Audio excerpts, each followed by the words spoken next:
Hey gang, welcome back to the channel. Today we're going to finish up the cabinets. We installed them yesterday and we're just going to go over a few of the highlights about how we do it. We know there's a lot of great videos on YouTube about how to do it, but this is how we did it. We installed the lower ones first. I set up my laser and we found the highest point on the slab, which happened to be this corner. And then we used the laser to transfer that point to this corner and to this end of the wall. And then we connected those 3 points with the chalk line. And that became our reference to set the top of the base too. Then it was just a matter of shimming them level and plumb.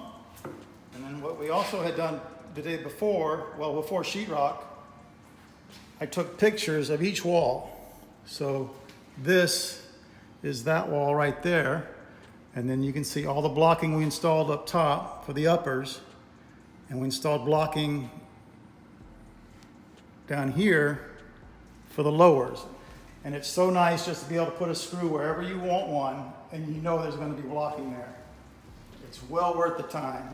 So that went really fast. We had help from my nephew and Jordan, of course. And then for the top cabinets,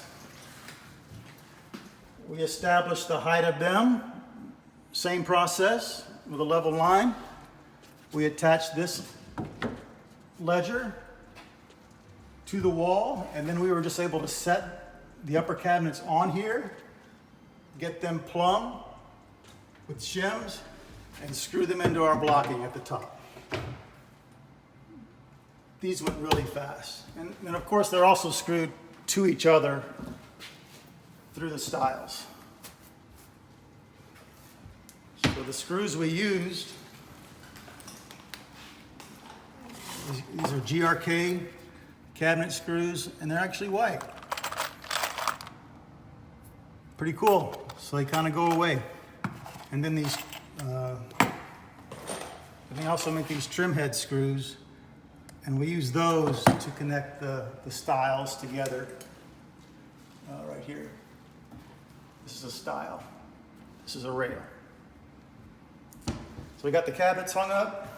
I wanted to show you these. These are adjustable depth electrical boxes.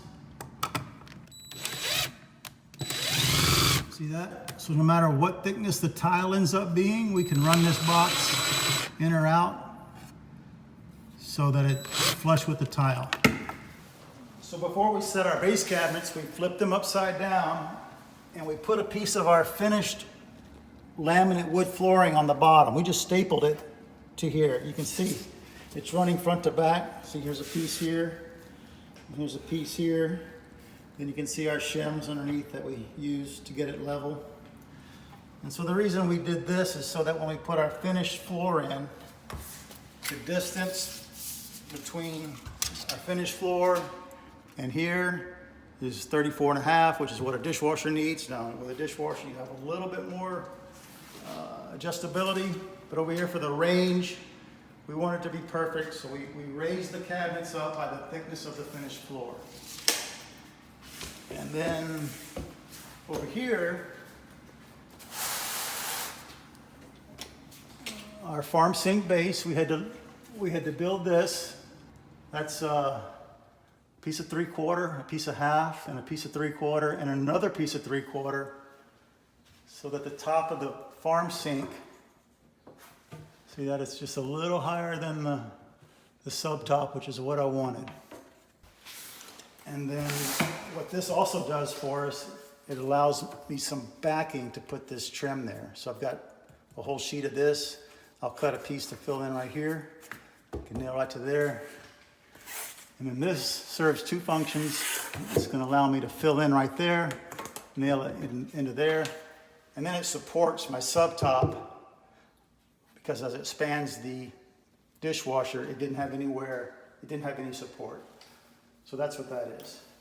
And I attach it with cabinet screws here and on the back. So it's very strong. One more thing. On our peninsula, I just left this wide. This is 4 feet. And when the counter guys get here with the piece, I'm going to cut it to the right width. I didn't want to take a chance on cutting it short, so I can cut it exactly where they need it. So today's project, we're going to install all the pulls. This is our pull, and we're going to use the pull for the drawers and the doors. Sometimes you might have a knob here or a knob here and a pull, but it's all pulls. So what do we say, there's 30 of them? Yeah. Yeah. So 60 holes to drill. I didn't want to take a chance on messing up even one because now you're buying a new drawer front or a door. So I made these jigs. I know there's jigs commercially available, but I made these out of scraps in about 10 minutes. There are 11 drawers and only 5 different sizes. So I ripped a piece of plywood at 2 1/16 for these 3 and 5 1/16 for those 2. Then I cut them to length to fit inside the face frame. So I can just hold that there and we'll drill through here and here,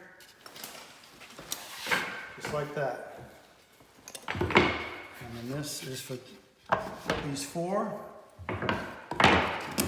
Anyway, just 5 of those. And then I made this for the pulls on the doors. It's just going to register like that. So this is where we're going to drill our hole, and then it's going to work for a left or a right, just like that. So because I'm using both sides of this, I need to be sure that we drill straight down. So we're going to use this little guide like that. I center punched them. I'll put the point of the drill right there, lower the guide. And we're done. I'm going to make sure it works before we start drilling holes.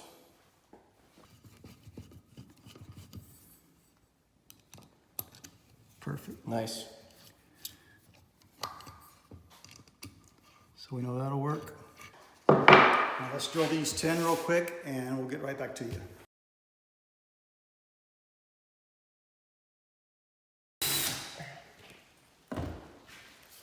We're using this drill block by Miles Craft.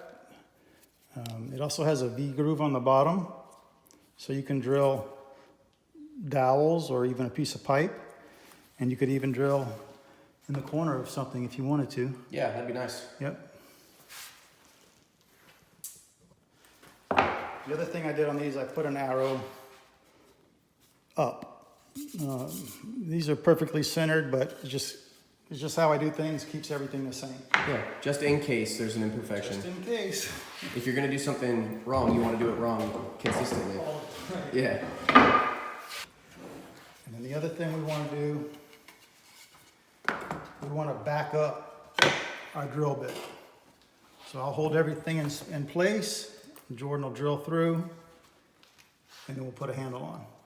And the reason we back up is we get a nice clean exit hole back here. Send it.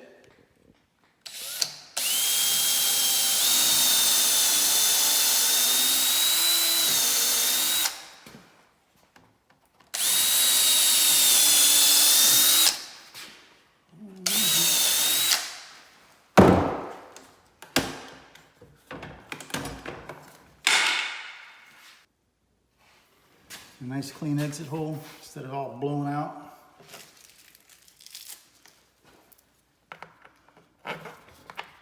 Check our length. Look. Hopefully I don't have to cut these metric screws. Well, if they come with it, I'm sure you don't have to cut them. Oh, they bottomed out. Oh, did they really? Wait, I still got a little more. Bottomed out right there. Man. Dang it. So the handles come with 4 screws, 2 long ones and 2 short ones. The short ones are too short for the doors, and obviously that's too long.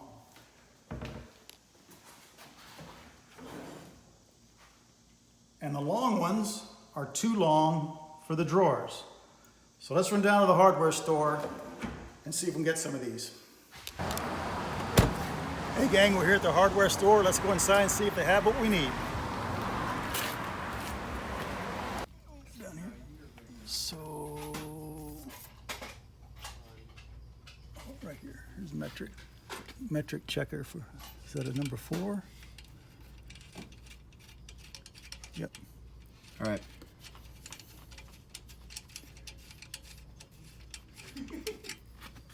So it's a 4 by 0.7 on the length.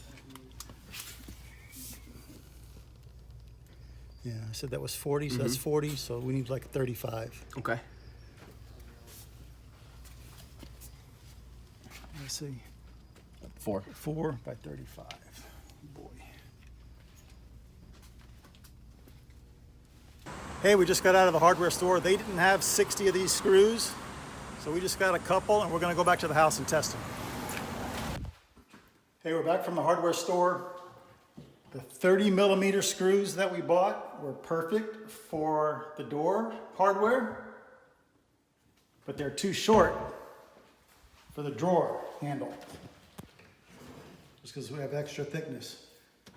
So I went to my favorite website, McMaster Car. I ordered 1 box of M4 by 30 millimeter and 1 box of M4 by 35 millimeter. Each box is 100 screws. Plenty for this project. For less money than 60 of these would have been at the hardware store. But we ordered the screws and they'll be here tomorrow, so we'll see you then. Hey gang, it's the next day. We got the screws in. McMaster Car to the rescue again. If you don't use their website, they're just invaluable. Their website is super easy to navigate. So before we can install the handles, we're going to use the jig we made and drill all the holes and then put these handles in. So let's get to it.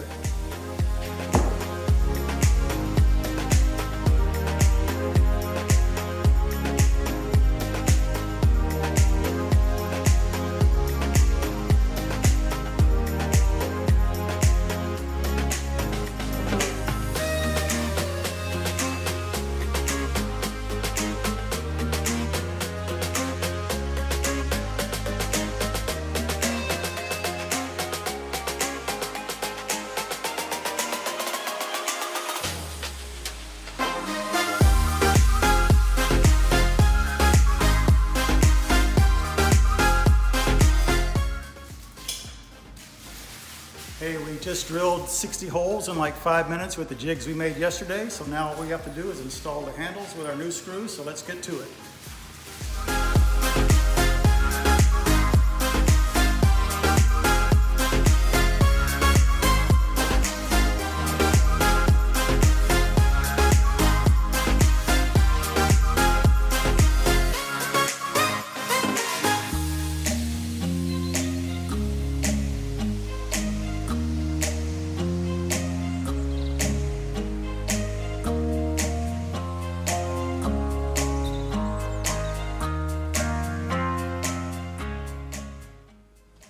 Hey gang, got all the handles installed, what, 30 of them? I think so. Yeah. Our jigs work great.